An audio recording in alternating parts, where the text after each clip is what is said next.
get another regimental unit, you have to have a, so this fellow gets called up.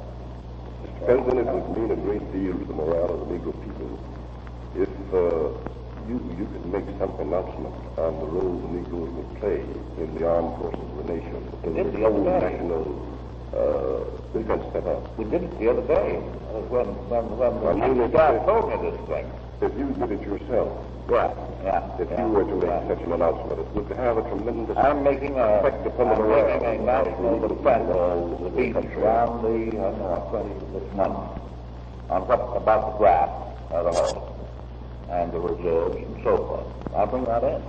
It would have a tremendous effect because I might say that it is the irritating spot among the Negro people.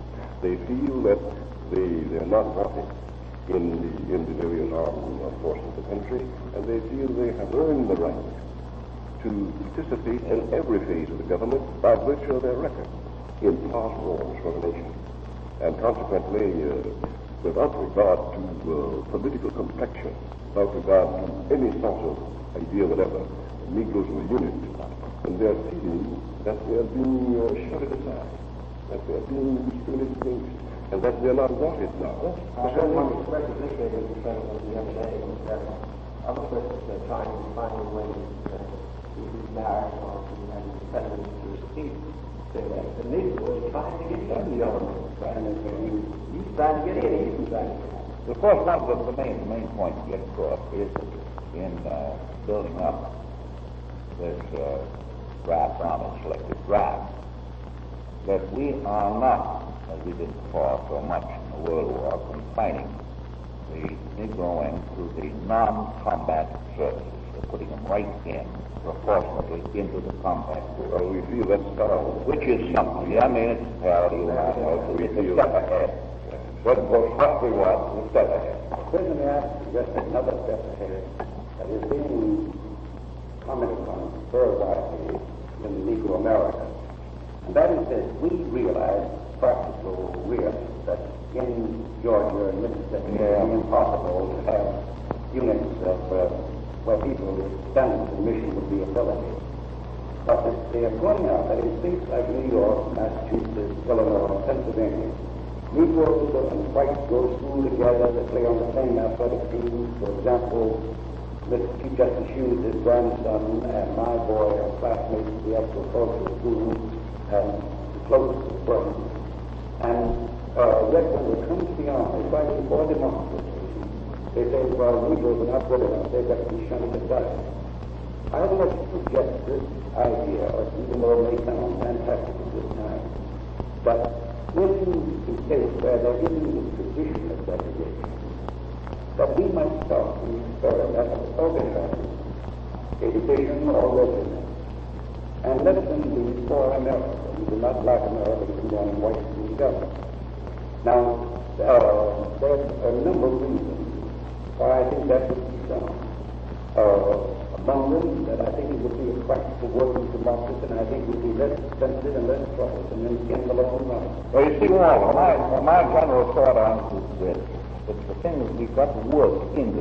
Now, for instance, you take the divisional organization. What are your new divisions? About 12,000 men.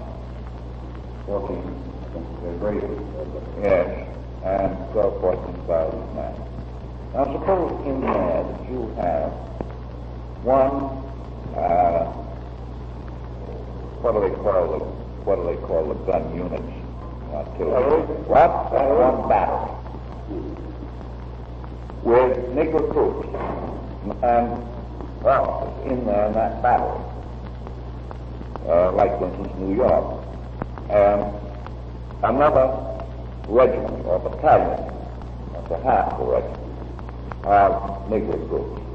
They go into a division, a whole division of 12,000. You may have a Negro regiment, you would, here.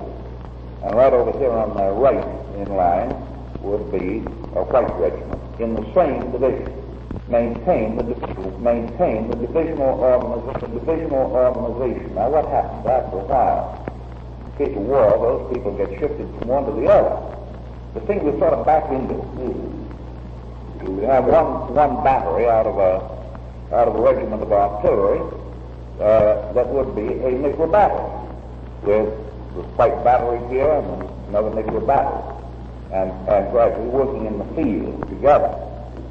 You may back into what you're talking about. But you project it so that Right. the soul we can work. I mean, meeting the reality of the situation as they arrive at. And I think, Mr. President, to supplement, if I may, the position of Mr. Price, that idea is working in the field of organized labor. Now, for instance, there are unions where you have Negro business Sure. whereas 90% of the members are white.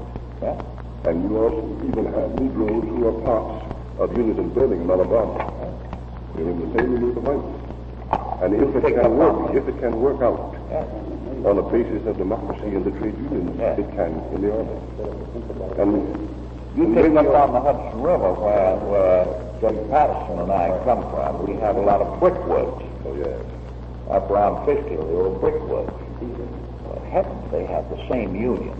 Exactly. All the white workers and the Negro workers in those brickworks. Right, so. Can go wrong, no trouble at all. Right, so. And when they come out of their union into the army, well, now, there isn't much justification for separating them, you know. Colonel Knox, the Navy, what is the position of the Navy on the integration of the Negroes in the various... you would have to factor in the Navy, which is not present in the Army, and that is that these men live aboard ships. And if I said to you that I was going to take Negroes into a ship's truck, there'd be no kindness in movement. And the work this is serving them to do.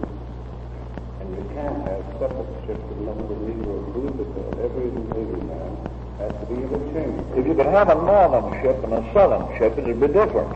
But you can't do that. We're working with the President's suggestion on the way of providing a way for domestic Negro patriotic Negroes to serve the babies without raising questions, putting white men and black men together and living in the same ship. And I think the proportion is going up. And one very good reason is that in the old days, up to 2 years ago, up to the time of the Philippine Independence Act, practically, go up from 75 or 80% of the mess people on board ship were Filipinos. And of course, we've taken in no Filipinos now for the last, 4 years ago, 3 years ago? 2 years. Taken in no Filipinos whatsoever. And what we're doing, we're replacing them with colored boys. Ground, books and guns, so forth and so on. And in that field, they can get up to the highest rating of a chief petty officer.